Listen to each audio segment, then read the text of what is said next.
আমার একটি প্রশ্ন যে আপনাদের জানা মতে আপনাদের বয়সে এই অল্প সময়ে মাত্র 3-4 বছরের মধ্যে কোনো একটি দল এইভাবে ইউনিয়ন পর্যন্ত পৌঁছাতে পেরেছে বলে আমার মনে হয় না। আপনাদের জানা আছে কিনা আমার জানা নেই।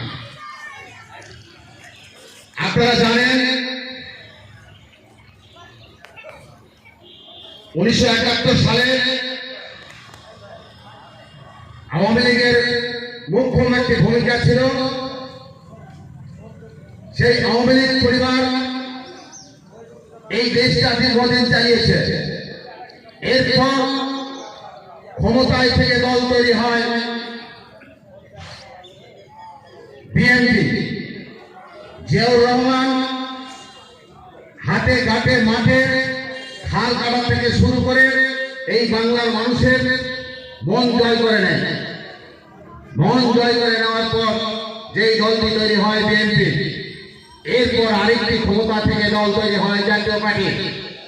আমরা 53 বছর দেখেছি এই তিনটি পরিবারের মাধ্যমে পালাক্রমে এই দেশটি পরিচালনা হয়েছে।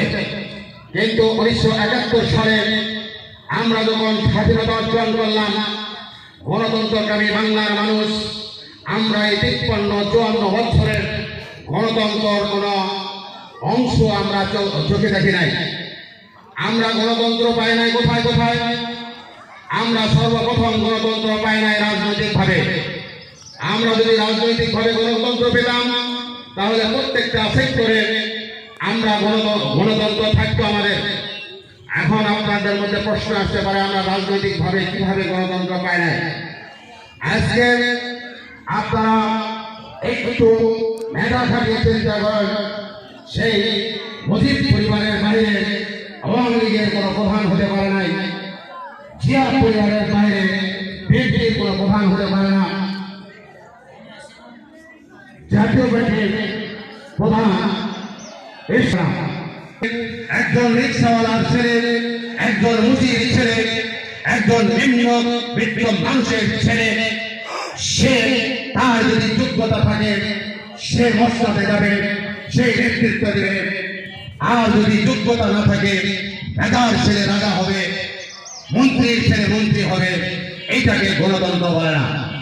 তাই বিভিন্ন চিন্তা ভাবনায় বাংলাদেশের প্রকৃত গণতন্ত্র কায়েমের লক্ষ্যে একটা মেধাবী ছাত্রদের অনুপ্রেরণায় এই গণাধিকার পরিষদ তৈরি হয়েছে।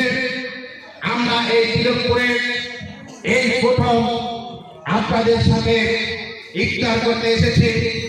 ইনশাআল্লাহ আগামী দিন এই তরুণ ছাত্রদের হাতে গণতন্ত্র উদ্ধার হবে, মানুষ ইচ্ছা মতো ভোট দিতে পারবে, কোঠাবিহীন চাকরি হবে, প্রত্যেকটা সেক্টরে দুর্নীতি মুক্ত হবে ইনশাআল্লাহ।